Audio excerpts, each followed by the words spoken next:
आज हम हमारे दर्शकों के लिए नागार्जुन द्वारा रचित हिमालय की बेटियां निबंध लेकर के आए हैं। यह निबंध बहुत रोचक शैली में लिखा गया है। इसमें हिमालय से निकलने वाली नदियों का एक मानवीकृत बहुत सुंदर निरूपण चित्रण किया गया है। तो आइए, हिमालय की बेटियां।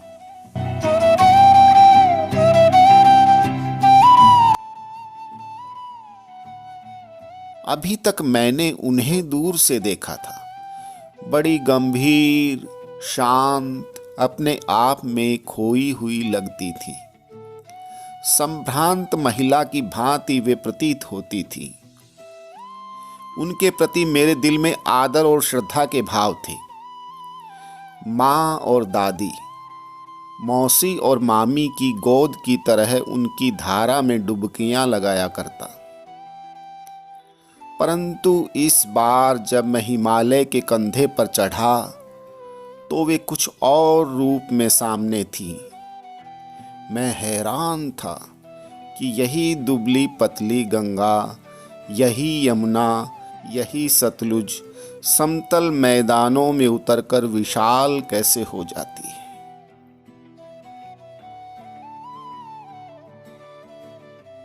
इनका उछलना और कूदना, खिलखिलाकर लगातार हंसते जाना, इनकी यह भावभंगी, इनका यह उल्लास कहाँ गायब हो जाता है मैदान में जाकर।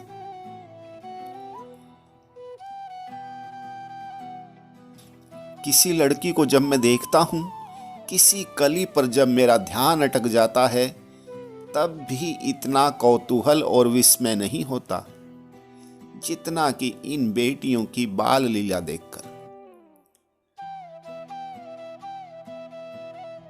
कहाँ ये भागी जा रही हैं? वह कौन लक्ष्य है जिसने इन्हें बेचैन कर रखा है? अपने महान पिता का विराट प्रेम पाकर भी अगर इनका हृदय अतृप्त ही है, तो वह कौन होगा जो इनकी प्यास मिटा सकेगा? बर्फ जली नंगी पहाड़ियां, छोटे छोटे पौधों से भरी घाटियां, बंधुर अधित्यकाएं, सरसब्ज उपत्यकाएं, ऐसा है इनका लीला निकेतन।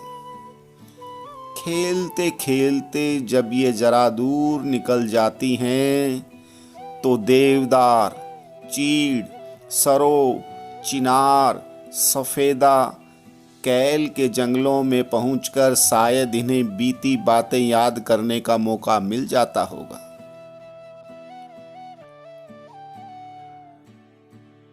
कौन जाने बूढ़ा हिमालय अपनी इन नटखट बेटियों के लिए कितना सिर धुनता होगा।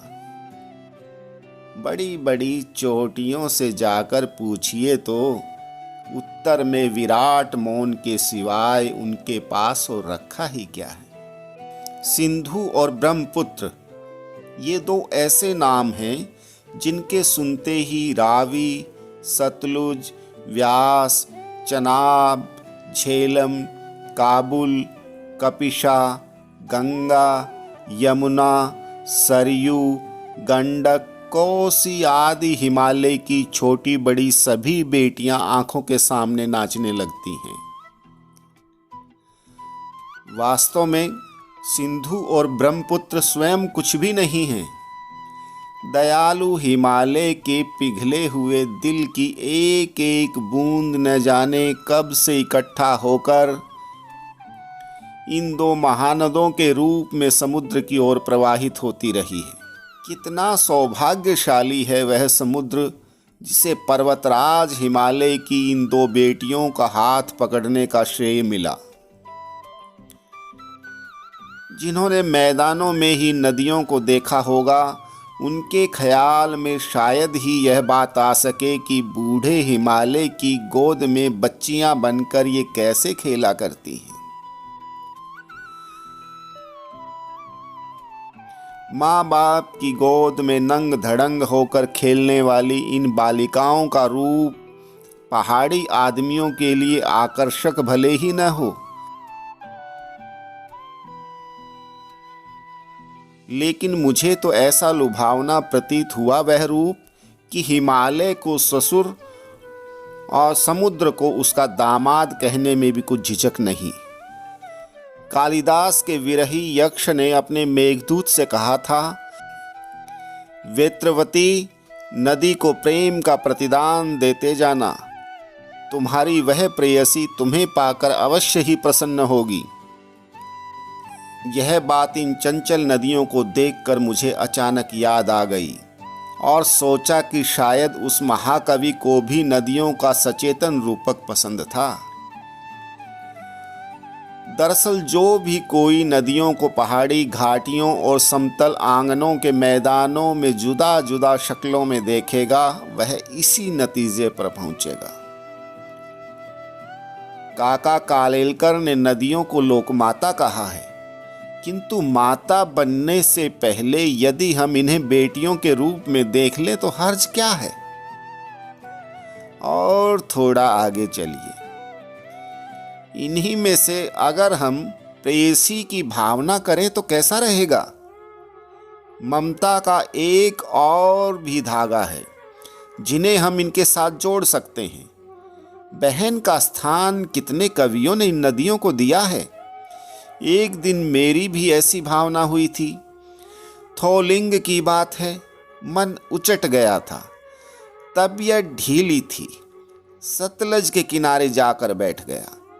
दोपहर का समय था, पैर लटका दिए पानी में। थोड़ी ही देर में उस प्रगतिशील जल ने असर डाला। तन और मन ताजा हो गया तो लगा मैं गुनगुनाने, जय हो सतलज बहन तुम्हारी, लीला अचरज बहन तुम्हारी, हुआ मुदित मन हटा खुमारी, जाऊं मैं तुम पर बलिहारी, तुम बेटी यह बाप हिमालय, चिंतित पर चुपचाप हिमालय, प्रकृति नटी के चित्रित पट पर अनुपम अद्भुत छाप हिमालय, जय हो सतलज बहन तुम्हारी, लीला अचरज बहन तुम्हारी। उम्मीद है आपको यह निबंध पसंद आया होगा। चैनल को लाइक और सब्सक्राइब अवश्य करें।